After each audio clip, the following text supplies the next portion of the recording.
Good morning everyone. Audio सही आ रही है? Good morning everyone. ऑडियो सही है सबका? 2.1 क्वेश्चन नंबर 8 एंड 10। ठीक है, तो जितने भी डाउट्स थे वो मैंने सारे यहाँ पे लिख दिए हैं। ठीक है, फिर भी किसी का कोई डाउट हो तो इसमें बता देना, फिर हम लोग उसको कंटिन्यू कर लेंगे। तो सबसे पहले ये ऑर्डर ट्रिपलेट्स का देखते हैं क्या होता है। ठीक है, तो लास्ट क्लास में मैंने आपको बताया था कि जब हम R क्रॉस R निकालते हैं, ठीक है, और किसी भी दो सेट का आप क्रॉस निकालोगे और कार्टेशियन प्रोडक्ट निकालोगे, है ना, तो कार्टेशियन प्रोडक्ट पे क्या होगा कि हमारे पास इस टाइप से A, B टाइप का एक एलिमेंट फॉर्म होता है कि नहीं। इस टाइप से हमारे पास A, B टाइप का एलिमेंट फॉर्म होता है ना। और अगर हम इस A, B टाइप के एलिमेंट की बात करें, अगर हम इस A, B टाइप के एलिमेंट की बात करें तो इसको हम क्या बोलेंगे, क्योंकि दो एलिमेंट का पेयर बन रहा है, इसको हम क्या बोल सकते हैं, डबलेट्स। ठीक है, तो बस नेम है और कोई फर्क नहीं है, एलिमेंट हमारा इसी टाइप से होगा, है ना।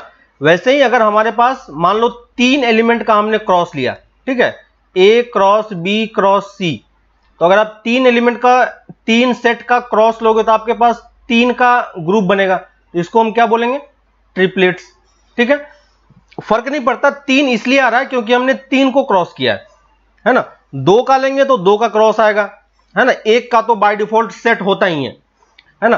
तो दो का वैसे ही आप चार का भी ले सकते हो, पांच का भी ले सकते हो, कोई फर्क नहीं पड़ता, लेकिन जो हमें मेनली पढ़ना है वो इसी टाइप का पढ़ना है। ठीक है, या तो डबलेट्स पढ़ेंगे या कभी कभी आपके पास ट्रिपलेट्स का फॉर्मेट में आएगा, जो हम लोग आगे 3D में इसको रिवाइज करेंगे, तो है ना। तो 3D में आपके पास इस टाइप से तीन कोऑर्डिनेट का फॉर्म आता है ना। और ये कौन सा प्लेन फॉर्म होता है, XY प्लेन। ठीक है, तो जिसका डाउट था उसको क्लियर हुआ कि ट्रिपलेट किसको बोलेंगे, ऑर्डर ट्रिपलेट मतलब यही चीज कि ये चीज ऑर्डर में होना चाहिए, फर्स्ट वाला फर्स्ट सेट को बिलोंग करेगा, सेकेंड वाला सेट सेकेंड सेट को। अगर हमारे पास तीन एलिमेंट, जैसे हमने यहाँ पे ABC लिया हुआ है, तो ये वाला पहले को बिलोंग करेगा, सेकेंड वाला सेकेंड सेट को, थर्ड वाला थर्ड सेट को। ठीक है, इससे कंफ्यूज नहीं होना कि यहाँ पे ABC है इसलिए हमें A को A से मैच कराना है। ठीक है, ये बस मैंने सिमेट्री के लिए लिखा हुआ है, लेकिन ऐसा कोई लॉजिक नहीं है, बस प्लेस यहां पे मैटर कर रहा है। ठीक ना, अगर किसी ने ये सेट लिया B cross A cross C, तो यहां पे जो ट्रिपलेट अगर किसी ने A, B, C लिखा तो A किसको बिलोंग करेगा, सेट इसको, है ना। तो ये ऑर्डर्ड पेयर का मतलब ये होता है कि आप इसी ऑर्डर में एलिमेंट्स को लिखोगे यहां पे भी, है ना। तो जिसका डाउट था उसका क्लियर हो गया कि ट्रिपलेट्स किसको बोलेंगे। ठीक है, आगे आपके पास अभी क्वेश्चन आएगा, इस पर्टिकुलर चैप्टर में आपके पास ट्रिपलेट्स के बहुत कम क्वेश्चन होंगे, है ना। एक दो क्वेश्चन शायद शीट में दिया हुआ है, तो वहां पे देख लेना, समझ में आ जाएगा, लेकिन इसी चीज को हम लोग 3D में काफी डिटेल में पढ़ते हैं, है ना। तो वहां पे हम इसको फिर से रिवाइज करेंगे। एक्सरसाइज 2.1, ठीक है, 2.1 में आते हैं, question number 5। Exercise 2.1 question number, okay, exercise 2.1 question number 5। Set A दिया हुआ है, हमें A क्रॉस A निकालना है। A सेट में हमारे पास इसमें क्या प्रॉब्लम आ गया, क्वेश्चन नंबर 5 देखो किसका डाउट है। A सेट हमें दिया हुआ है -1, ठीक है, और हमें कैलकुलेट क्या करना है, यही ट्रिपलेट कैलकुलेट करना है, A क्रॉस A। ठीक है, तो हम पहले क्या करेंगे, हमें तीन का क्रॉस प्रोडक्ट नहीं पता होता है, किसका पता होता है, दो का पता होता है, तो पहले हम क्या कैलकुलेट करेंगे, A क्रॉस A कैलकुलेट करेंगे। तो A क्रॉस A तो निकाल सकते हो ना, A क्रॉस A क्या हो जाएगा, -1, ठीक है, सॉरी -1, दूसरा सेट भी हमारे पास यही है -1, है ना। तो पहले को पहले के साथ, फिर दूसरे को दूसरे के साथ, फिर थर्ड में 1, और फोर्थ में 1, ठीक है। तो हमने A क्रॉस A निकाल लिया, अब इसी को हमें फिर से एक सेट के साथ क्रॉस लेना है, तो कोई फर्क नहीं पड़ता, A क्रॉस A फिर से हम क्या लिखेंगे, इस एलिमेंट का इसके साथ क्रॉस करेंगे, तो इस एलिमेंट का इसके साथ क्रॉस क्या होगा, -1, तो पहले से था, और एक -1 इसमें और बन के ये ट्रिपलेट फॉर्म कर देगा, है ना।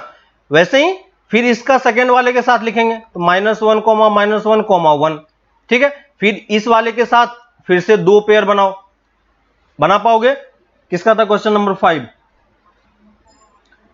समझ में आ गया? कर लोगे या सॉल्व करना पड़ेगा पूरा मुझे? क्वेश्चन नंबर 5 मुस्ताफिजुर रहमान, हो जाएगा? कर लोगे? अब बाकी एलिमेंट लिख पाओगे कि नहीं? टोटल एलिमेंट कितने बनेंगे? टोटल एलिमेंट कितने बनेंगे? देखो माइनस ट्रिपलेट कैसे बनाया, पहले हमने A क्रॉस A निकाला और A क्रॉस A को फिर से हमने A के साथ क्रॉस लिया, ठीक है। तो देख लो फिर से, A क्रॉस A निकाला और A क्रॉस A को फिर से A के साथ क्रॉस लिया, तो हमारे पास ये एलिमेंट था। अब इस एलिमेंट का इन दोनों के साथ फिर से क्रॉस लेंगे, तो देखो -1, 1 पहले से था, एक -1 के साथ फिर से लिया, -1, 1 पहले से था, फिर से हमने 1 के साथ लिया, ठीक है। ऐसे ही आपके पास फिर से इन सारे एलिमेंट्स को कैलकुलेट करके आप पेयर बनाते जाओगे, तो टोटल पेयर कितने बनेंगे? A क्रॉस A में टोटल पेयर कितने होंगे? A क्रॉस A में टोटल पेयर कितने, टोटल एलिमेंट्स कितने होंगे? कोई बता सकता है? A क्रॉस A में टोटल नंबर ऑफ एलिमेंट्स कितने होंगे? एनीवन? अगर कोई हमसे ये क्वेश्चन पूछता है, find the number of element in A cross A, कितना लिखेंगे? 8। आधी बात समझो सबको? 2 इंटू 2 इंटू 2 कितना हो जाएगा? 8। सही है सबका? तो अब उसी तरीके से 6 एलिमेंट आपको और इसमें ऐड करने हैं। 2 एलिमेंट मैंने लिख के दिखा दिया, वैसे ही सबके साथ आप पेयर बनाते जाओगे तो इस टाइप से आपके पास 8 एलिमेंट आ जाएंगे, ठीक है। मुस्ताफिजुर रहमान, समझ में आ गया? ठीक है, ट्राई करना फिर से एक बार। क्वेश्चन नंबर 5, ठीक है। क्रॉस में कुछ भी नहीं है, बस एलिमेंट वाइज आप करते जाओ, कोई प्रॉब्लम नहीं होगा। क्वेश्चन नंबर 8, क्वेश्चन नंबर 8 8 में देखो बोल रहा है हमारे पास सेट ए और बी दिया हुआ है, इसमें क्या हो गया? किसका 8 है क्वेश्चन नंबर? क्वेश्चन नंबर 8 में क्या सफिकुल, 8 में क्या दिक्कत है? तो हमने क्लास में करवाया, एक ए और बी 2 सेट हमें दिया हुआ है, तो ए क्रॉस बी में कितने एलिमेंट होंगे? या ए क्रॉस बी आप निकाल सकते हो कि नहीं? सेम वही चीज तो है, जस्ट अभी हमने प्रोडक्ट क्रॉस किया है, जस्ट अभी हमने क्रॉस किया है। ए सेट में एलिमेंट है 1 2 और बी में 3 4, ए में 1 2 और बी में 3 4। ए क्रॉस बी कैसे लिखेंगे? ए क्रॉस बी क्या हो जाएगा? 1 का सबके साथ पहले पेयर बनाएंगे, तो 1, 3, 1, 4, फिर 2 के साथ 2, 3, 2, 4, है कि नहीं? तो ये हमारे पास ए क्रॉस बी आ गया। अब उसके बाद वो काउंटिंग वाला क्वेश्चन पूछ रहा है, काउंटिंग वाला क्वेश्चन हमने क्लास में किया है। How many subsets will A cross B have? Formula मैंने लिखवाया था। ए क्रॉस बी में कितने एलिमेंट होंगे? ए क्रॉस बी में कितने एलिमेंट होंगे? ए क्रॉस बी के सबसेट में कितने एलिमेंट होंगे? 2 to the power n of a into n of b। याद होगा आपको, क्लास में फॉर्मूला लिखवाया था और समझाया भी था कैसे होता है। उसमें हमने डिफरेंट टाइप्स के केसेस भी किए थे, नॉन एम्प्टी केस कलेक्ट किया था, है ना, नॉन एम्प्टी बनाया था, नॉन एम्प्टी और प्रॉपर सबसेट भी हमने बनाया था। तो कैसे काउंटिंग करते हैं उसका बेसिक आइडिया आपको पता है, ठीक है, कर लोगे। 8 हो गया। 8 के बाद क्वेश्चन नंबर 10, 8 के बाद क्वेश्चन नंबर 10 पे आते हैं। 10 में इसने बोला कि देखो a Cartesian product A cross A has 9 elements, ठीक है। फर्स्ट लाइन में क्या बोल रहा है? क्वेश्चन नंबर 10 किसका है? देखो ये बोल रहा है कि ए क्रॉस ए में टोटल नंबर ऑफ एलिमेंट कितने हैं? 9 है। तो कोई मुझे ये बता सकता है कि नंबर ऑफ एलिमेंट इन ए कितना होगा? नंबर ऑफ एलिमेंट इन ए कितना होगा? एनीवन? क्वेश्चन नंबर 10 कितना है? किसका है? सफीकुल, सुब्रजीत, बताओ मुझे कोई। नंबर ऑफ एलिमेंट इन ए कितना होगा? 3, है ना। यानी सेट ए में हमारे पास 3 एलिमेंट होंगे। तो अब देखो 3 एलिमेंट हम कहां से निकालना है हमें। इसने ए क्रॉस ए के कुछ एलिमेंट हमें दे रखे हैं, और वो एलिमेंट कौन कौन सा है? -1, 0, एक एलिमेंट इसने -1, 0 दिया, और दूसरा एलिमेंट हम इसने क्या दिया है? 0, 1, ठीक है। अब देखो सेट ए में जो भी एलिमेंट होगा उसका उसी सेट के साथ हमें क्रॉस करना है कि नहीं। तो यानी अगर हम ए को ए के साथ क्रॉस करेंगे तो ये दोनों एलिमेंट सेट ए में लाई करना चाहिए, है ना। तो सेट ए में दो एलिमेंट तो हमें डायरेक्टली दिख गया, ये दोनों एलिमेंट भी दोनों सेट में लाई करना चाहिए। तो 0 तो ऑलरेडी है, 1 नहीं था हमारे पास, तो ये हमने 1 बना दिया। तो सेट ए में 3 एलिमेंट हमें मिल गए। अब ए क्रॉस ए आप खुद से बना सकते हो कि नहीं। ए क्रॉस ए में जितने भी एलिमेंट है उन सारे एलिमेंट को लिख लो, -1, -1, -1, -0, -1, 1, है ना। इस टाइप से बाकी 6 एलिमेंट और होंगे, टोटल 9 एलिमेंट फॉर्म होगा, हो जाएगा। क्वेश्चन नंबर 10 क्लियर है।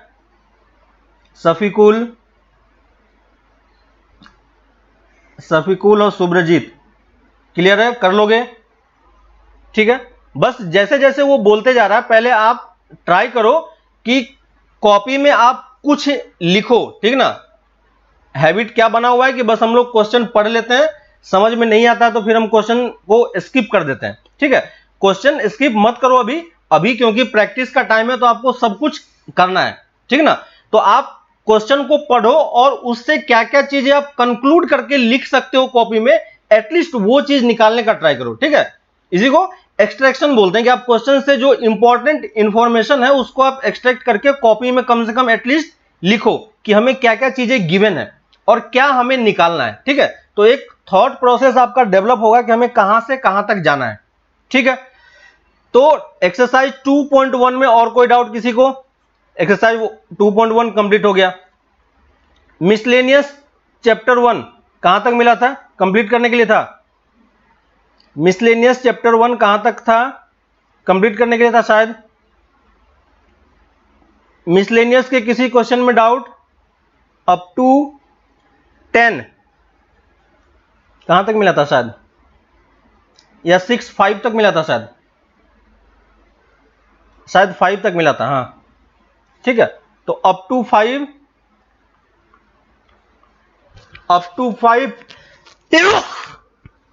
सॉरी अप टू 5 किसी क्वेश्चन में डाउट मिसलेनियस, शायद 5 तक करने के लिए था, ठीक है। आज इसको कंप्लीट कर लेंगे।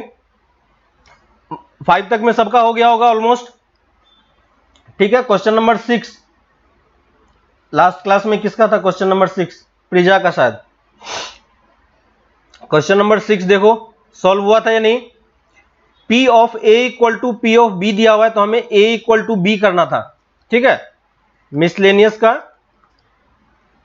क्वेश्चन नंबर 6, ठीक है। जिसने नहीं किया कोई बात नहीं, नेक्स्ट क्लास में ट्राई करना। देखो P of A equal to P of B दिया हुआ है और हमें प्रूफ करना है A इक्वल टू B है। फिर से आपको ये चीज ध्यान होगा कि हमें दो सेट को इक्वल शो करना है, तो हमें क्या शो करना होगा, A is a subset of B and B is a subset of A, है ना। और अगर हम पहले वाले पार्ट को एज्यूम करें कि हमें A is a subset of B proof करना है, ठीक है। तो अगर A is a subset of B proof करना है तो हम कैसे प्रूफ करते हैं, एक एलिमेंट A से चूज करेंगे। तो अगर हमने let X belong to A, ठीक है, और अगर हम A सेट से एलिमेंट चूज किया, ठीक है, सेट A से अगर हमने एलिमेंट X चूज किया है, तो ये A जो है ये A P ऑफ A का एलिमेंट होगा या नहीं, ठीक है। यहां पे हम X को P ऑफ A का एलिमेंट नहीं बोल सकते हैं, ठीक ना। P ऑफ A क्या है, कलेक्शन ऑफ ऑल सबसेट्स है ना। तो P ऑफ A में ऑलरेडी सबसेट्स होंगे हमारे पास, किसके सबसेट्स, A के सबसेट्स। तो X जो है वो A का एलिमेंट है, लेकिन X जो है वो PA का एलिमेंट नहीं होगा। PA का एलिमेंट क्या होगा, ये कैपिटल सेट A होगा, ठीक है। और P of A equal to P of B दिया हुआ है, तो इसी को हम ये भी लिख सकते हैं P ऑफ B, यानी A जो है वो किसका एलिमेंट है, P ऑफ B का भी एलिमेंट है। यानी ये जो X हमने चूज किया है, ये X जो A का सेट है, ये सेट किस में लाई कर रहा है, B के सबसेट में लाई कर रहा है कि नहीं, B के सबसेट में लाई कर रहा है। और अगर ये B के सबसेट में लाई कर रहा है तो हम ये बोल सकते हैं कि नहीं कि A is a subset of B। यहां तक समझ में आ रहा है कि यहां से मैंने ये चीज कैसे कंक्लूड किया, है ना। A is a subset of B होना चाहिए, तभी हम ये चीज A इसका एलिमेंट बोल पाएंगे। और देखो X अगर A का एलिमेंट है तो X किसका एलिमेंट होगा, B का भी एलिमेंट होगा, ठीक है। तो यहां से हमने ये चीजें पहुंच गए। इसका मतलब क्या हो गया कि A is a subset of B, और सेम प्रोसेस आपको इस सेट के लिए भी करना है, ठीक है, सेम प्रोसेस। तो आप खुद से ट्राई करना एक बार 6, फिर हम लोग इसको आगे नेक्स्ट क्लास में कंटिन्यू करेंगे। 11th में देखो हिंट में दिया हुआ है, हिंट से समझ में नहीं आया क्या?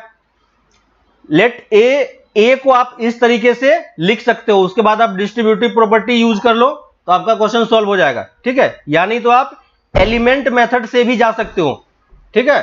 प्लीज देखो 11th में a इक्वल टू बी दिया हुआ है, सेम यही क्वेश्चन यहां भी है, ठीक है। देखो a इक्वल टू बी अगर हमें प्रूफ करना है तो हमें ये चीज प्रूफ करना होगा, ठीक है। तो आप फिर से यहां से स्टार्ट करो, एक एलिमेंट a से चूज करो और ये शो करने का ट्राई करो कि ये b तक पहुंच जाएगा, ठीक है। तो अगर आप उसी एलिमेंट को b में शो कर देते हो तो आपका क्वेश्चन सॉल्व हो जाएगा, ठीक है। तो प्लीज ट्राई करना 11 फिर से, ठीक है। नेक्स्ट क्लास में हम लोग मिसलेनियस ही करेंगे मैक्सिमम टाइम पे, ठीक है। तो क्योंकि वो 1 to 5 मिला था इसलिए आगे मैं नहीं करा रहा हूं अभी, ठीक है। बाकी लोगों को भी करने दो। प्रैक्टिस शीट पे आते हैं। प्रैक्टिस शीट अप टू कहां तक? 25 तक मिला था शायद, ठीक है, अप टू 25। इसमें 24 में किसी का डाउट है? 24 का 4, 24 का 4, 24 का 4 में देखो क्या है। 24 का 4 में बोल रहा है, क्वेश्चन है पहले कि आउट ऑफ 100 स्टूडेंट, सबके पास क्वेश्चन होगा शायद, 15 passed in English, 12 passed in mathematics, 8 in science, 6 in English mathematics, ठीक है। इस टाइप से कुछ कुछ दिया हुआ है। और फोर्थ पार्ट में बोल रहा है is more than 1 subject only, ठीक है, मोर देन 1 सब्जेक्ट ओनली। यहां पे देखो अब हमारे पास कितने सब्जेक्ट हैं? एक इंग्लिश है, एक मैथमेटिक्स है और एक साइंस है, ठीक है। मैं इसको फिगर में ड्रॉ करता हूं, आप समझने का ट्राई करना। उपासना का डाउट था शायद, ठीक है। तो देखो हमारे पास ये एक 100 स्टूडेंट का यूनिवर्सल सेट है, ठीक है। इसके अंदर हमारे पास 3 सब्जेक्ट का सेट है इस टाइप से। ये हो गया हमारे पास मैथ्स, इंग्लिश और साइंस, ठीक है। और ये क्या बोल रहा है? फोर्थ वाले पार्ट में बोल रहा है more than 1 subject only. More than 1 subject only मतलब क्या हो गया? More than 1 subject, more than 1 subject only, ठीक है। अब देखो मैं यहां पे हर एक रीजन को मार्क कर रहा हूं, ठीक है। आप मुझे बताना कि कौन से रीजन का कौन सा आंसर। देखो जो ये वाला पार्ट है इसको मैं ए से डिनोट कर रहा हूं, ठीक है। आपको सारा पार्ट का मैं नाम लिख दे रहा हूं, A B C D E F, और ये बीच वाला पार्ट जी, जो तीनों का कॉमन है, ठीक है। अब मुझे आप बताते जाना कि किस में कौन कौन सा एलिमेंट होगा, ठीक है। फर्स्ट में लिख रहा हूं एग्जैक्टली 2 सब्जेक्ट। बताओ इसमें कौन कौन सा अल्फाबेट आएगा, किस किस का हमें सम निकालना है। ए बी सी डी ये सारे एलिमेंट आप काउंट कर सकते हो। मुझे इसका आंसर बताओ एग्जैक्टली 2 सब्जेक्ट, इसमें आप कौन कौन से अल्फाबेट को काउंट करके लिखना होगा। एग्जैक्टली 2 सबसेट्स बताओ कोई। Exactly 2 subsets, anyone? Exactly 2 subsets, ये आपके पास डायग्राम है, ठीक है। ए बी सी डी कैसे कैलकुलेट करना है ये मैंने लास्ट क्लास में बताया था आपको, या अगर आप किसी और मेथड से कर रहे हो तो कोई प्रॉब्लम नहीं है। लेकिन मुझे यहां पे ये बताओ कि एग्जैक्टली 2 सब्जेक्ट में कौन कौन सा एलिमेंट आएगा, है ना। बी एफ डी क्लियर हो रहा है सबको। लेकिन हमें एक्चुअली में अलग अलग नहीं लिखना पड़ेगा, क्या लिखना पड़ेगा? तीनों को ऐड करना पड़ेगा, क्योंकि एग्जैक्टली 2 सब्जेक्ट बोला है तो 2 सब्जेक्ट वाला ये पार्ट भी है, ये पार्ट भी है, ये पार्ट भी है, तो तीनों को हमें ऐड करना पड़ेगा, ठीक है। तो कॉमा देके नहीं लिखेंगे, एडिशन के फॉर्म में यहां पे हमें लिखना होगा, ठीक है। बाकी सबका सही है। अब ये बताओ, अगर किसी ने ये पूछा एग्जैक्टली 3 सब्जेक्ट, ठीक है, इसको आप लोग कॉपी में नोट कर लेना। इस टाइप का क्वेश्चन आपके पास बहुत सारा अभी आने वाला है, ठीक है। एग्जैक्टली 3 सब्जेक्ट, एग्जैक्टली 3 सब्जेक्ट क्या होगा?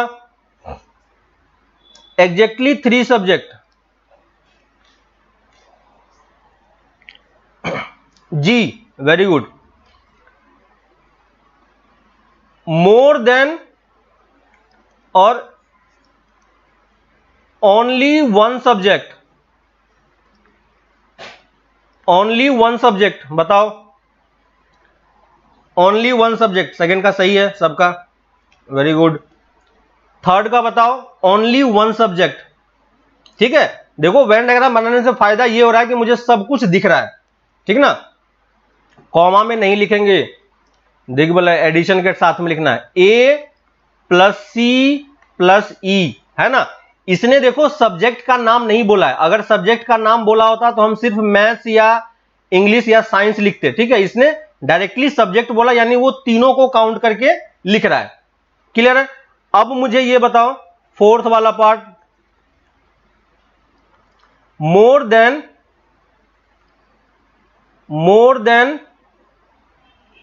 वन सब्जेक्ट,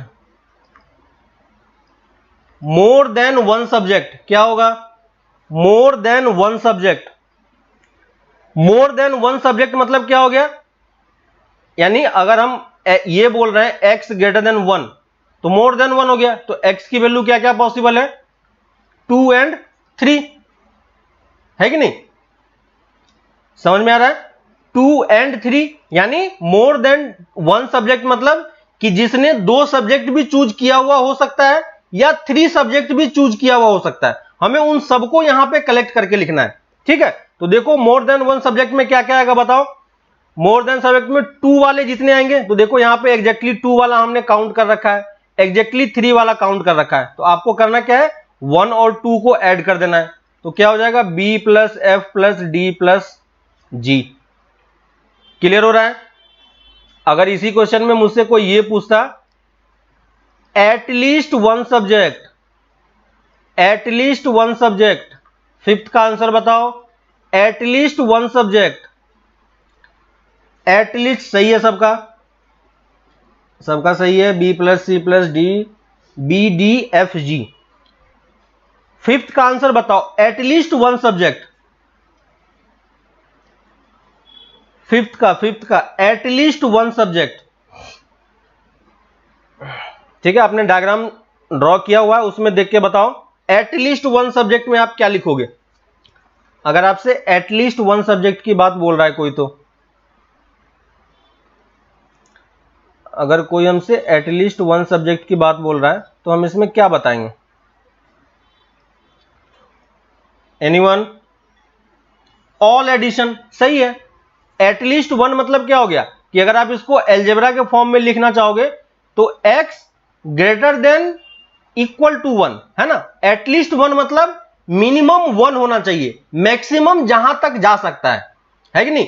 एटलीस्ट का मतलब समझ में आ रहा सबको। अब एटलीस्ट वन मतलब क्या हो गया कि मिनिमम 1 और उससे ज्यादा आप मैक्सिमम जहां तक अलाउड है वहां तक आपको जाना है, तो मैक्सिमम अलाउड कहां तक है, 3 सेट ही है ना।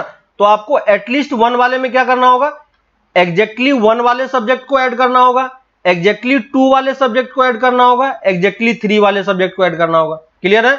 अब्दुल बशीर सही है, a plus B plus C plus D plus E plus F plus G. Clear है। तो एटलीस्ट वर्ड का मतलब सबको समझ में आ रहा है, क्योंकि एटलीस्ट वर्ड आपके बहुत सारे क्वेश्चन में ये चीज रिपीट होगा। अब मुझे ये बताओ एटमोस्ट 2 सब्जेक्ट, एटलीस्ट और एटमोस्ट का डिफरेंस समझ में आना चाहिए सबको। At most 2 subject, next at most 2 subject, at most 2 का मतलब बताओ क्या होगा, किसी को आइडिया हो एटमोस्ट 2 किसको हम बोलेंगे। एटमोस्ट 2 अगर कोई बोलता है तो इसका क्या मतलब हो गया, एटमोस्ट 2 मतलब क्या हो गया कि मैक्सिमम 2। ठीक है, मैक्सिमम 2 मतलब कि मैक्सिमम आप 2 तक जा सकते हो, लेकिन लोएस्ट कितना होगा, लोएस्ट जितना मिनिमम से स्टार्ट हो सकता है। ठीक है, जैसे हमने एटलीस्ट वाले केस में किया था, तो एटलीस्ट में क्या होता है, हमारे पास लोअर बाउंड होता है। ठीक है, एटलीस्ट को अगर आप समझने का ट्राई करो तो ये यहां से होके यहां तक आगे मूव करेगा। ठीक है, ये हमारा लोएस्ट बाउंड है, यानी आपको स्टार्टिंग से लेके कहां तक जाना है ये एटलीस्ट बताता है।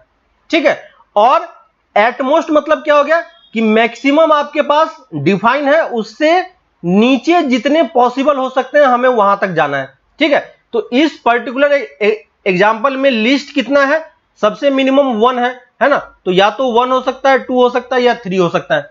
ठीक है, हाँ सही है, मैक्सिमम 2 है ना, तो एटमोस्ट 2 मतलब मैक्सिमम 2 तक जाना है। मैक्सिमम 2 मतलब ये नहीं कि सिर्फ 2 ही, ठीक है, मिनिमम से भी आपको स्टार्ट करना पड़ेगा। तो मैक्सिमम 2 तक जाना, यानी हमें यहां से स्टार्ट करके इस 2 पॉइंट तक जाना है। तो कौन कौन सा इंक्लूड होगा, 1 और 2 इंक्लूड होगा। तो एटमोस्ट 2 में हम कौन सा काउंट करेंगे, देखो एग्जैक्टली 1 वाले जितने हैं उसको लिख दो, a plus C plus E, plus exactly 2 वाले जितने हैं उसको काउंट कर दो, b plus F plus D. Clear है सबको।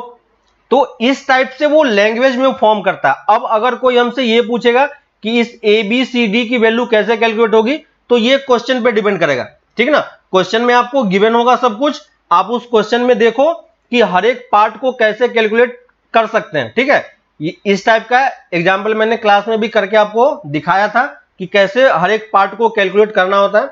या तो आप किसी भी मेथड से कैलकुलेट करो, कोई फर्क नहीं पड़ता, लेकिन ये जो लैंग्वेज वाला प्रॉब्लम है इसमें कहीं कंफ्यूजन नहीं होना चाहिए किसी को कि हमें कौन से पार्ट का आंसर निकालने के लिए बोल रहा है, ठीक है। उपासना क्लियर हो गया। क्वेश्चन नंबर 24 का सेकंड क्लियर हो गया। नेक्स्ट आते हैं 25 पे, ठीक है। तो एक ही क्वेश्चन के बेस्ड पे बहुत सारे क्वेश्चन फॉर्म होते हैं, ठीक है। तो ये सब थ्योरी का पार्ट नहीं है, आप क्वेश्चन करोगे डाउट आएगा तो इस टाइप से क्वेश्चन आपका और फॉर्म होते जाएगा, ठीक है। तो इसलिए क्वेश्चन करना बहुत जरूरी है कि आप क्वेश्चन करो एटलीस्ट, तभी आप बता पाओगे कि क्या डाउट आपके माइंड में क्रिएट हो रहा है, ठीक है। हर बार आप नया क्वेश्चन करोगे कुछ नया आपको सोचने का तरीका मिलेगा। जैसे जैसे आपका चैप्टर बढ़ता जाएगा आपका थिंकिंग प्रोसेस भी क्या होता जाएगा, इंक्रीज करता जाएगा, ठीक है। अभी आप सिर्फ एक डायरेक्शन में सोच पा रहे हो, ठीक है। जैसे जैसे आपका चैप्टर बढ़ेगा आप एक ही क्वेश्चन को अलग अलग डायरेक्शन से अप्रोच कर पाओगे, ठीक है। Question number 25, in A class of 60 student 25 students play cricket, ठीक है। तो इसको मैं वेन डायग्राम से करूंगा। तो देखो ये हमारे पास एक यूनिवर्सल सेट हमने बना लिया U, ठीक है। इसमें बोल रहा है कि टोटल 60 स्टूडेंट हैं, 25 जो है क्रिकेट और टेनिस की बात हो रही है, ठीक है। तो इसके अंदर मैंने 2 सेट बना लिया, एक क्रिकेट का और एक टेनिस का, ठीक है। Number of element universal set में कितना है, 60 है, यहां तक क्लियर। इसके बाद बोल रहा है कि 25 play cricket and 20 play tennis, है ना। तो नंबर ऑफ क्रिकेट में कितना है 25 और number of element in tennis में 20, ठीक है, इसमें 20 है, यहां तक क्लियर सबको। अब देखो एक और चीज इसने बोला कि 10 स्टूडेंट्स प्ले बोथ गेम, ठीक है। तो 10 स्टूडेंट जो है वो C intersection T 10 student play कर रहा है, ठीक है यहां तक। अब देखो अगर मैंने वेन डायग्राम शो कर लिया है तो मेरे पास यहां पे फिगर के थ्रू समझने का मेरे पास अच्छा ऑप्शन है, ठीक है।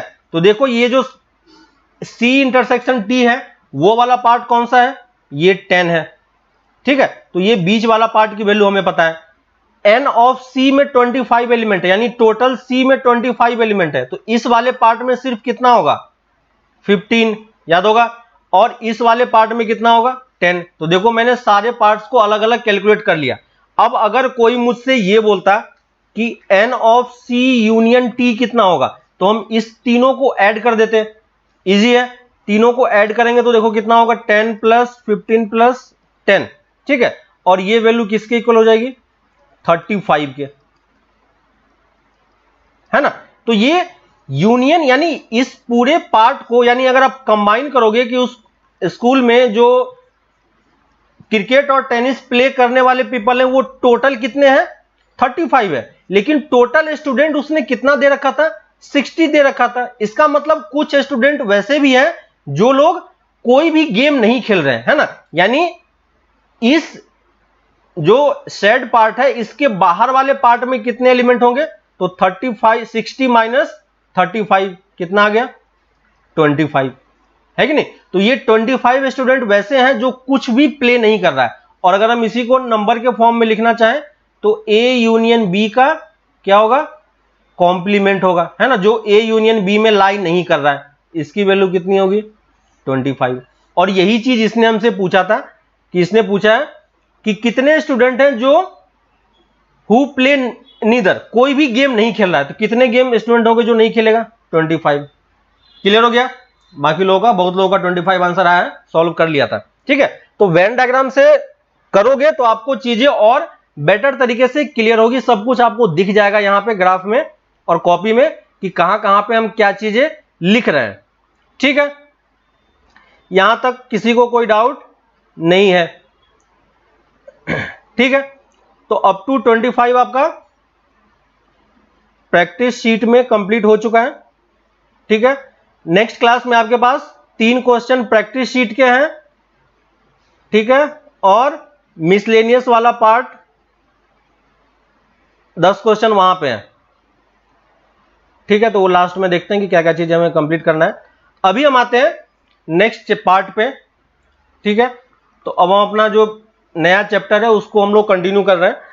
तो प्रीवियस लेक्चर में हमने देखा कि कैसे हमें हर एक जो क्रॉस प्रोडक्ट वाला बात था, और क्रॉस प्रोडक्ट नहीं, जो हम कार्टेशियन प्रोडक्ट निकालते हैं। ठीक है, तो कार्टेशियन प्रोडक्ट में हम लोग कैसे कैसे कैलकुलेट करते हैं वो सब कुछ हमने देखा था। ठीक है, चाहे वो डबलेट हो या ट्रिपलेट हो, बस हमें ये ध्यान रखना है कि वो कितने का क्रॉस दे रहा है। अगर उसने ए क्रॉस बी लिखा हुआ है तो इसका मतलब क्या होगा कि ए कॉमा बी, है ना, और एक्स कॉमा वाई के टर्म में मैं लिख रहा हूं एक्स कॉमा वाई। ठीक है, तो ये एक्स कॉमा वाई का एक डबलेट्स फॉर्म होगा। ठीक है, सच दैट एक्स किसको बिलोंग करेगा, जो पहला एलिमेंट है वो फर्स्ट सेट को बिलोंग करेगा और सेकेंड एलिमेंट सेकेंड सेट को बिलोंग करेगा। ठीक है, और एक्स वाई में कुछ भी और टाइप का रिलेशन हो सकता है, अभी हम उस पर नहीं जा रहे। ठीक है, तो अब जो हमारा पार्ट है वो रिलेशन ही है। ठीक है, तो अब रिलेशन को हम कैसे समझते हैं उस पर ध्यान दो थोड़ा सा, कि हमने अभी तक 2 सेट को क्या किया, ऐड किया, सब्ट्रैक्ट किया, कॉम्प्लीमेंट लिया। ठीक है, और कार्टेशियन प्रोडक्ट भी किया। कार्टेशियन प्रोडक्ट में जब हम 2 सेट को प्रोडक्ट ले रहे थे, ठीक है, अगर मैं यहां पे एग्जांपल के थ्रू अगर 1, 2, 3 और दूसरा सेट a, b, c लूं, ठीक है, और इन दोनों का मैं क्रॉस प्रोडक्ट चूज करता हूं, तो इन दोनों का क्रॉस प्रोडक्ट में टोटल 9 एलिमेंट होंगे, 1, a, 1, b, 1, c, ठीक है, 2, a, 2, b, 2, c और 3, a, 3, b, 3, c। ठीक है, और ये सब क्या है, ऑर्डर्ड पेयर है। ठीक है, आपको ये चीज ध्यान रखना है कि इसको उल्टा नहीं लिखना है, उल्टा लिखोगे तो फिर b क्रॉस a का हो जाएगा वो। ठीक है, तो हमें उस चीज को ध्यान देना है। अब देखो कि ये जो हमने ये डबलेट फॉर्म किया, ठीक है, लास्ट क्लास में आपको मैंने एक एग्जांपल दिया था कि अगर कोई ऑफिस के लिए अपना यूनिफॉर्म सेलेक्ट कर रहा है, ठीक है, तो उसके पास अगर ये 3 पैंट्स हैं और 3 शर्ट है, ठीक है, इसी टाइप से हमने इसको बनाया था लास्ट क्लास में। और हमें ये जो a क्रॉस b होता है, ये एक्चुअली में क्या बताता है कि आप कौन कौन सा ऑप्शन चूज कर सकते हो। ठीक ना, आप या तो 1, a चूज कर सकते हो, यानी ये वाला पैंट चूज करो और ये वाला शर्ट ले लो, या फिर ये वाला पैंट ले लो और ये वाला शर्ट ले लो जो 3, a था। ठीक है, अब देखो अगर मैं यहां से इसको सबको ज्वाइन करता हूं तो a किसके साथ रिलेटेड है, 1 किसके साथ रिलेटेड है, a के साथ रिलेटेड है। ठीक है ना, ये रिलेटेड मतलब समझ में आ रहा है आपको। 1 और किसके साथ रिलेटेड है, b के साथ भी रिलेटेड है। 1 किसके साथ रिलेटेड है, c के साथ भी रिलेटेड है। ठीक है, तो देखो इस सेट में जो हमारे पास सेट a था और सेट b था, अगर मैं इस सेट को इस तरीके से एक सर्कल में मैं इसको बना देता हूं, और ये सेट हमारा क्या है, दूसरा सेट हमारा b था, तो ये हमारा a था और ये हमारा b था। अब देखो कि इस फिगर के थ्रू आपको ये चीजें क्लियर हो रही होगी, ठीक ना, इस फिगर के थ्रू आपको ये चीजें क्लियर हो रही होगी कि जब हम इसको डायग्राम के थ्रू शो कर रहे हैं, ठीक ना, तो यहां पे जो सेट A का 1 एलिमेंट है, जो फर्स्ट एलिमेंट है, वो सेट बी के तीनों एलिमेंट के साथ एक एक पेयर फॉर्म कर रहा है। ठीक है, कैसे फॉर्म कर रहा है उस पर हम नहीं जा रहे हैं, लेकिन ये कर रहा है। ठीक है, इसी चीज को हम क्या बोलते हैं, रिलेशन। ठीक है, तो रिलेशन क्या होता है, रिलेशन क्या होगा, बफर कर रहा है क्या, बाकी लोगों का सही है, बफर कर रहा है क्या, ठीक है, यहां से सब कुछ सही है, बाकी थोड़ा डिले करके देखो तो शायद सही होगा। ठीक है, तो रिलेशन हम किसको बोल रहे हैं कि हमारे पास एक्चुअली में क्या होगा, दो सेट होंगे ए और बी। ठीक है, दो सेट होंगे ए और बी। सेट ए में कुछ एलिमेंट होगा, कौन सा एलिमेंट होगा अभी हम उस पर नहीं जा रहे हैं। ठीक है, सेट बी में कुछ एलिमेंट होगा, कैसा एलिमेंट है क्या है हम उस पर भी नहीं जा रहे हैं। ठीक है, लेकिन जब हम रिलेशन बोलते हैं तो रिलेशन हमेशा क्या होता है, दो सेट के बीच में डिफाइन होता है कि नहीं, समझ में आ रहा है। जैसे कुछ दो फैमिली के बीच में रिलेशन होता है ना, तो उसके लिए हमें दो सेट चाहिए होगा। ठीक है, अगर दो फैमिली के बीच में हम रिलेशन बोल रहे हैं तो दो फैमिली हमें चाहिए होगा, और दो फैमिली के बीच में रिलेशन का मतलब क्या होता है कि उस फैमिली के अंदर जो मेंबर्स हैं उन मेंबर्स के बीच में आपस में कोई ना कोई रिलेशन है कि नहीं। तो कहीं भी दो फैमिली कोई दूर दूर जगह पर रह रहा है, लेकिन उसके एलिमेंट्स के बीच में, उसके मेंबर्स के बीच में कुछ ना कुछ रिलेशन होता है।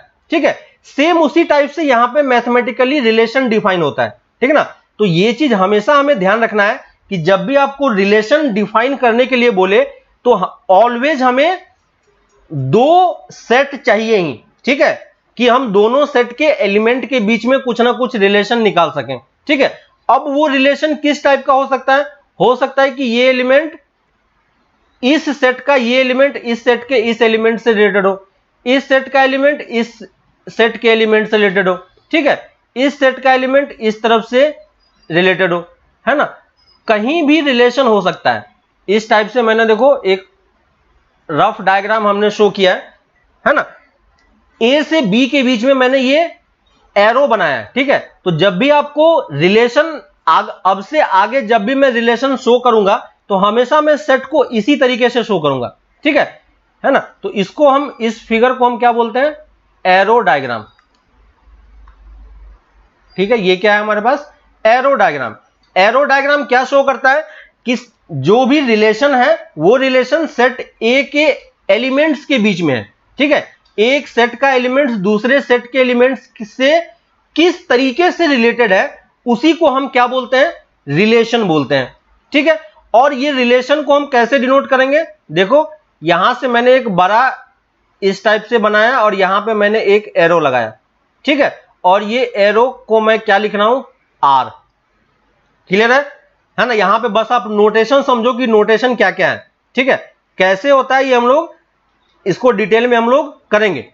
तो ये चीज समझ में आ रहा है आपको कि रिलेशन मतलब क्या हो गया, रिलेशन मतलब दो सेट के बीच में एक रिलेशन है। और ये आर क्या है, ये आर आपको बता रहा है कि एलिमेंट्स आपस में किस तरीके से रिलेटेड है। ठीक है, ये जो एरो शो कर रहा है, ये एरो शो कर रहा है कि सेट ए का, अगर मैं इस टाइप से एलिमेंट का नाम दे दूं, ठीक है, एबीसी, तो ये एरो शो कर रहा है कि वन एलिमेंट जो है वो ए से रिलेटेड है। ठीक है, टू एलिमेंट सी से रिलेटेड है, थ्री एलिमेंट ए से रिलेटेड है। ठीक है, लेकिन ये जो कैपिटल आर है, ये कैपिटल आर डिफाइन कर रहा है कि वन और ए के बीच में क्या रिलेशन है। ठीक है, वन को आप ए से ही क्यों एरो में शो कर रहे हो, ये चीज हमें कौन बताएगा, ये कैपिटल आर बताएगा। ठीक है, तो इसी आर को हम क्या बोलेंगे, रिलेशन। क्लियर है, तो रिलेशन को एक जनरल फॉर्मेट में लिख लो, relation is defined between two sets A and B. ठीक है, relation is defined between two sets A and B. ठीक है, यहां से आगे आपको बहुत केयरफुल रहना है क्योंकि यहीं से आगे आपका पूरा मैथमेटिक्स स्टार्ट होगा। ठीक है, अभी तक हमने बेस क्रिएट किया था, अब वो चीज आपका हो चुका है, अब जो हमारा मैथमेटिक्स स्टार्ट होगा, एक्चुअली में धीरे धीरे आप एक पर्टिकुलर साइड में मूव कर जाओगे। ठीक है, तो इस चीज को हमें ध्यान रखना है। थोड़ा सा बफर हो रहा है क्या?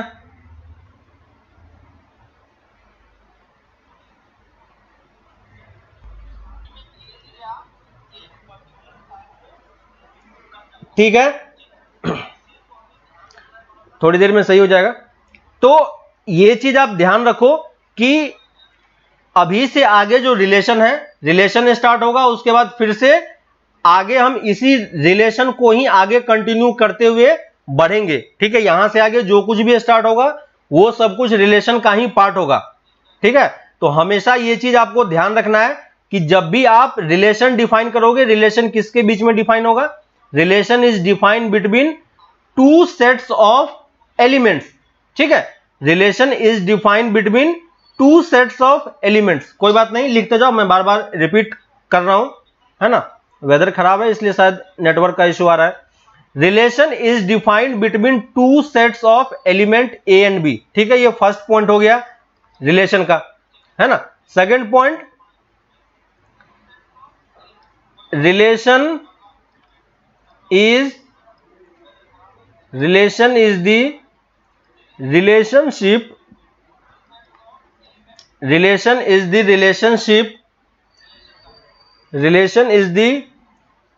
relationship between the elements of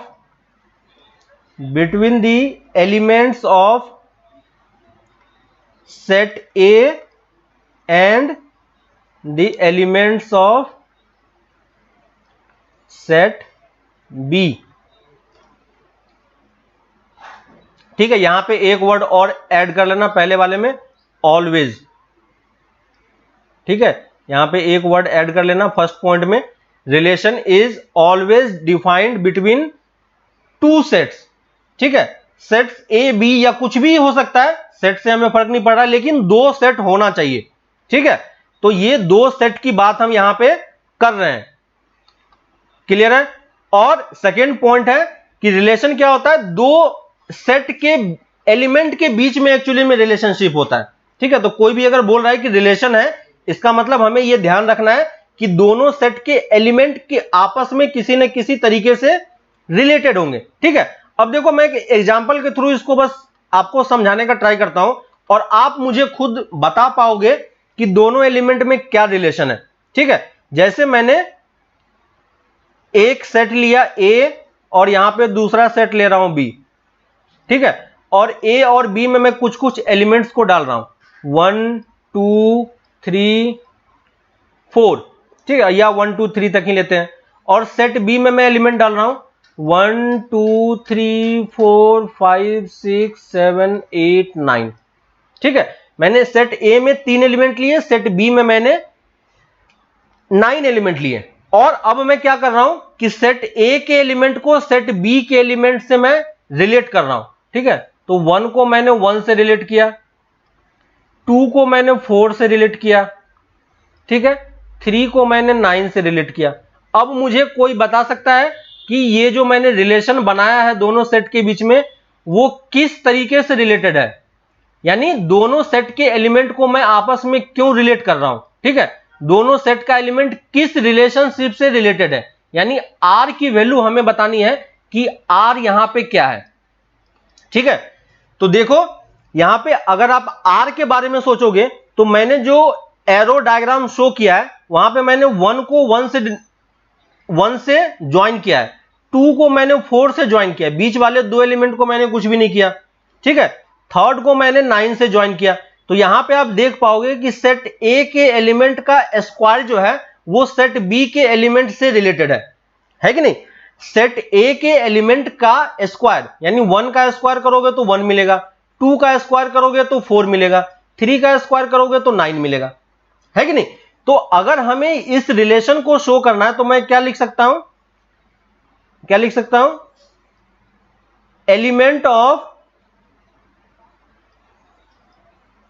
element of set A, square of element of set A ठीक है, स्क्वायर ऑफ, फिर से लिख लो इसको, square of element of set A is related to element of set B. ठीक है, और अगर मैं, है ना, सही बात है, स्क्वायर से रिलेटेड है ना, तो आपको ये रिलेशन अब पता चला कि नहीं। हम एलिमेंट को जो हमने पहले डायग्राम शो किया था तो उसमें भी कुछ ना कुछ रिलेशन हो सकता है, लेकिन मैं उस पर नहीं जा रहा था। लेकिन अब मैं पर्टिकुलरली इस आर पे फोकस कर रहा हूं कि आर एक्चुअली में रिलेटेड कैसे है। ठीक है, तो ये इस टाइप का कुछ रिलेशन है। अब देखो, इसी रिलेशन को अगर आप, क्योंकि एक एलिमेंट दूसरे एलिमेंट से रिलेटेड है, तो ये आपस में क्या फॉर्म कर रहा होगा, एक डबलेट फॉर्म कर रहा होगा। ठीक है, तो इसी, अगर कोई हमसे ये पूछता है कि आर के एलिमेंट क्या क्या है, तो आर के एलिमेंट हम क्या लिखेंगे, क्योंकि दो एलिमेंट आपस में रिलेटेड हैं, तो ये क्या फॉर्म कर रहा होगा, डबलेट फॉर्म कर रहा होगा, है कि नहीं। एलिमेंट क्या फॉर्म कर रहा होगा, डबलेट फॉर्म कर रहा होगा। सिर्फ हम एक एलिमेंट से इस रिलेशन को नहीं शो कर पाएंगे। ठीक है, तो अगर आपको एलिमेंट्स लिखना है तो आपको क्या लिखना होगा, 1 is related to 1, comma 2 is related to 4, comma 3 is related to 9। ठीक है, तो ये रिलेशन था हमारे पास। हमने इसको, यानी अगर आप इसको समझने चाहो तो ये कौन से फॉर्मेट में लिखा हुआ है, क्योंकि आर भी क्या है, एक सेट ही है। ठीक ना, आर भी क्या है, सेट है। और ये किस फॉर्मेट में लिखा हुआ है, सेट बिल्डर फॉर्मेट में मैंने लिख दिया है। और ये हमने किस फॉर्मेट में लिखा, रोस्टर फॉर्मेट में लिखा। तो यहां पे हमें एलिमेंट सारे दिखाई दे रहे हैं। कैसे रिलेशन है, वो रिलेशन आपको इस लाइन से डिफाइन हो रहा है। और कौन कौन सा एलिमेंट है, तो 1 1 के साथ रिलेटेड है, 2 2 के 4 के साथ, 3 9 के साथ। सेट बी के बाकी एलिमेंट को हम कंसिडर नहीं कर रहे हैं रिलेशन में। क्लियर है, यहां तक क्लियर हो गया। अगर मैं इसी चीज को सेट बिल्डर फॉर्मेट में और डिफाइन और वेल डिफाइंड तरीके से मैं लिखना चाहूं, ये तो मैंने लैंग्वेज के फॉर्म में लिख दिया, ऐसे भी लिख सकते हो। लेकिन मैथमेटिकली अगर हमें लिखना होगा तो हम कैसे लिखेंगे, तो आर में जो एलिमेंट है वो क्या फॉर्म कर रहा है, डबलेट फॉर्म कर रहा है ना। तो पहले हम क्या लिखेंगे, आर एक्स कॉमा वाई, है ना, सच दैट। अब बताओ कि एक्स और वाई में रिलेशन क्या है, तो एक्स और वाई में रिलेशन आपको दिख रहा है कि वाई जो सेकेंड एलिमेंट है वो किसका है, सेकेंड एलिमेंट किसका है, पहले एलिमेंट का स्क्वायर है। ठीक है, तो हम यहां पे क्या लिख पाएंगे, Y equal to X square. Clear है। और अभी तक हमने एलिमेंट्स को डिफाइन नहीं किया, तो एक्स को हम किससे चूज करेंगे, सेट ए से, और वाई हम किससे चूज कर रहे हैं, सेट बी से। ठीक है, यहां तक सबको ये चीज क्लियर हुआ क्या, यहां तक सबको ये चीज क्लियर हुआ कि हम कैसे रिलेशन को डिफाइन कर रहे हैं। तो या तो आपको रिलेशन इस टाइप से एरो डायग्राम के थ्रू दिया हो सकता है, या फिर इस तरीके से डिफाइन किया हो सकता है ना। तो देखो, रिलेशन को डिफाइन करने का मेरे पास 3 तरीका है। ठीक है, 3 तरीका है, 1 2 3, और यहां पे मैं बस एलिमेंट को लिख रहा हूं 4 और 9। ठीक है, बीच में 2 3 5 6 7 8 एलिमेंट था, तो ये सेट ए और बी। ठीक है, ये कौन सा फॉर्मेट हो गया, रोस्टर फॉर्म, याद होगा आपको। ये कौन सा फॉर्म है, रोस्टर फॉर्म। ये कौन सा फॉर्म है, सेट बिल्डर फॉर्म। ये कौन सा फॉर्म है, सेट बिल्डर फॉर्म। और ये कौन सा फॉर्म है, एरो डायग्राम। ठीक है, तो आपको ये तीनों चीज क्या बता रहा है, एक्चुअली में रिलेशन आर को ही शो कर रहा है। एरो डायग्राम में आप शो करोगे तो यहां पे आप आर लिखोगे। क्लियर है, तो ये तीनों टाइप का डेफिनेशन आपको समझ में आया। एक ही चीज को लिखने का तरीका है, ठीक ना, लेकिन अलग अलग तरीके से ये चीज डिफाइन करके बता रहा है ना। तो तीनों मेथड आपको सही तरीके से समझ में आनी चाहिए कि हम तीनों मेथड को कैसे लिख रहे हैं। ठीक ना, अब देखो कि इसी चीज को, रिलेशन को अगर हमें यह बताना है कि ए बी से रिलेटेड है, ठीक है, अगर हमें यह बताना होता है कि बी ए से रिलेटेड है, ठीक है, तो आपको क्या करना होगा, जिसका जिससे रिलेशन शो करना होगा। तो इसी चीज को लिखने का तरीका यह भी होता है। ठीक है, आर है ना, आर क्या बता रहा है, रिलेशन। आर क्या बता रहा है? रिलेशन। और ये रिलेशन किससे किसके बीच में डिफाइन है? ए से बी के बीच में डिफाइन है। R is defined from A to B. इसको पढ़ने का तरीका हम कैसे पढ़ेंगे? रिलेशन आर, ठीक है, relation R is defined from set A to set B. ठीक है, R is defined from set A to B. और इसी चीज को इस तरीके से भी लिख देते हैं। ठीक है, इसको इस तरीके से भी लिखा जा सकता है, ए आर वाई। ठीक है, ए आर वाई का मतलब क्या हो गया कि एलिमेंट एक्स कौन से सेट से है? सेट ए से है। Element X is related to element Y where x is a element of A and y is a element of B। ठीक है, ये सब रिप्रेजेंटेशन एक ही चीज को डिनोट कर रहा है। अलग अलग बुक में या अलग अलग क्वेश्चन में अलग अलग तरीके से ये चीजें डिफाइन होती है। ठीक है, वहां पे ये चीजें अलग अलग फॉर्मेट में आपको दिखाई देता है। कभी वो सेट रोस्टर फॉर्मेट में लिख के दे देगा, कभी सेट बिल्डर फॉर्मेट में लिखा हुआ होगा, कभी एरो डायग्राम में शो किया होगा, कभी वो इस तरीके से शो कर देगा। ठीक है, और कभी वो एलिमेंट्स के बीच में रिलेशन इस तरीके से शो कर देगा। ठीक है, तो जो पहला वाला एलिमेंट होगा वो हमेशा किसको डिनोट करेगा? जहां से जिस तरफ जा रहे हो आप। ठीक है, तो फर्स्ट वाला जो फर्स्ट सेट से बिलोंग करेगा और दूसरा वाला दूसरे सेट से ही बिलोंग करेगा।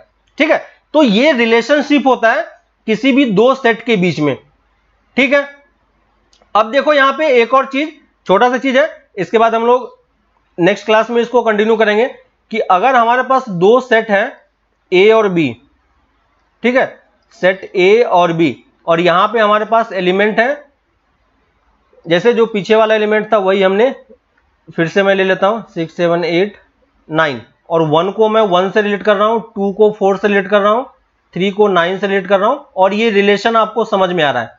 ठीक है, अगर कोई मुझसे पूछता है कि रिलेशन आर में कौन कौन सा एलिमेंट है, तो मैं डायरेक्टली बता पाऊंगा कि ये इस टाइप का रिलेशन है। ठीक है, एक एक एलिमेंट, यानी रिलेशन आर में कितने एलिमेंट हैं? सिर्फ 3 एलिमेंट ही हैं। ठीक ना, रिलेशन आर में कितने एलिमेंट है? सिर्फ 3 एलिमेंट है। लेकिन अगर कोई मुझसे यह बोलता है कि आप मुझे ए क्रॉस बी निकाल के बताओ, तो ए क्रॉस बी में टोटल एलिमेंट जब आप लिखोगे तो कैसे लिखोगे?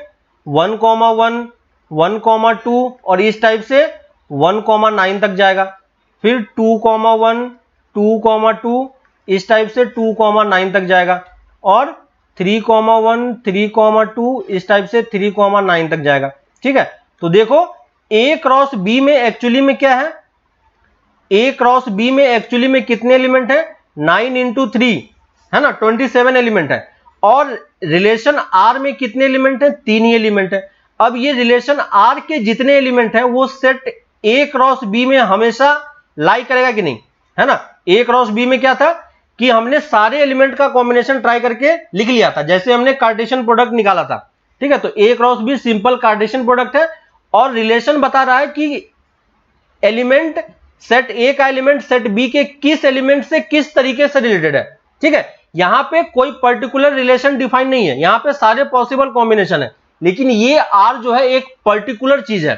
ठीक है, तो देखो हमारे पास पहले 27 एलिमेंट्स थे, इसको हमने नैरो डाउन करके इस 3 एलिमेंट तक मूव किया, और ये एक तरीके से वेल डिफाइंड है। ठीक है, यहां पे एलिमेंट्स के बीच में रिलेशन हमें नहीं पता था, लेकिन यहां पे जो हमने आर लिखा हुआ है इसमें हमें रिलेशन पता है।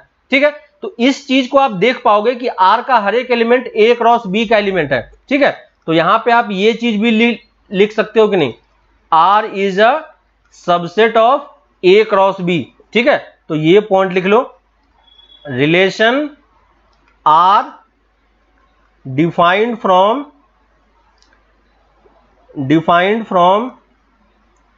Set A to B, set A to set B is always a subset of A cross B। ठीक है, जो रिलेशन हमारा डिफाइन होता है वो रिलेशन क्या होता है? हमेशा किसी दो सेट के एलिमेंट के बीच में होता है, ठीक है। तो वो दो सेट का एलिमेंट कैसे है, ये चीज आप इसको देख पा रहे हो, ठीक ना, है ना। और R जो होगा वो हमेशा क्या होगा, A क्रॉस B का एक सबसेट होगा। क्लियर है। तो ये इंपॉर्टेंट पॉइंट आप ध्यान रखना कि ये चीज ऑलवेज लाई करता है, ठीक है। उसके बाद रिलेशन में और भी बहुत सारी चीजें हैं। अभी मैंने बस बेसिक आपको डेफिनेशन बताया कि कैसे रिलेशन को लिखना होता है, क्या करना होता है, ठीक है। अब इसके बारे में डिटेल में और थोड़ा सा नेक्स्ट क्लास में हम इसको डिस्कस करेंगे कि उसमें क्या क्या चीजें और बहुत सारी इंपॉर्टेंट पार्ट है जो हमें आगे यूज आने वाला है, ठीक है। तो रिलेशन को ही हम लोग नेक्स्ट क्लास में और अच्छे तरीके से समझेंगे, ठीक है। अभी मैंने बस आपको रिप्रेजेंटेशन सिखाया कि कैसे लिखना है, कौन से एलिमेंट कैसे रिलेटेड है, आप रिलेशन खुद से फॉर्म कर सकते हो, ठीक है।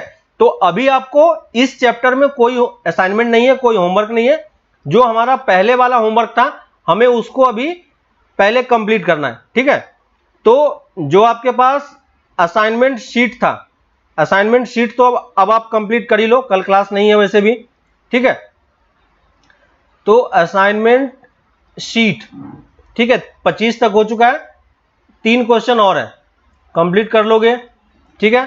असाइनमेंट शीट आप कंप्लीट कर लो। और जो आपका मिसलेनियस है, मिसलेनियस में 5 तक हो चुका है, ठीक है। मिसलेनियस भी कंप्लीट करने का ट्राई करो, ठीक है। मिसलेनियस चैप्टर 1 कंप्लीट करने का ट्राई करो आप अपने तरफ से कि हर एक क्वेश्चन आप सॉल्व कर पाओ, ठीक है। लेकिन फिर भी अगर कोई क्वेश्चन नहीं होता या इसमें टाइम लगता है तो इसको हम लोग फिर आगे के क्लास में भी डिस्कशन कर लेंगे, ठीक है। लेकिन जितना आपसे हो सकता है पॉसिबल उन सारी चीजों को कंप्लीट करने का ट्राई करो, ठीक है। तो ये बस 2 असाइनमेंट है जो प्रीवियस वाला हमारा पार्ट बचा हुआ है प्रीवियस चैप्टर का, ये दोनों असाइनमेंट आपको मंडे तक कंप्लीट करना है, ठीक है। ज्यादा क्वेश्चन नहीं है, 3 क्वेश्चन इसमें है और 10 क्वेश्चन इसमें होगा, ठीक है। तो ज्यादा टाइम नहीं लगेगा आपको, 2 दिन का टाइम है, आज कल आराम से आप कंप्लीट कर सकते हो, ठीक है। तो नेक्स्ट क्लास में हम लोग रिलेशन को ही आगे कंटिन्यू करेंगे। अभी के लिए आप बाकी सारे असाइनमेंट्स कंप्लीट करो, ठीक है। फिर हम लोग मिलते हैं नेक्स्ट क्लास में, ठीक है। जो भी डाउट्स वगैरह होगा वो हम लोग आगे डिस्कशन कर लेंगे, ओके। तो हम लोग फिर आगे नेक्स्ट क्लास में मिलते हैं, ओके, बाय।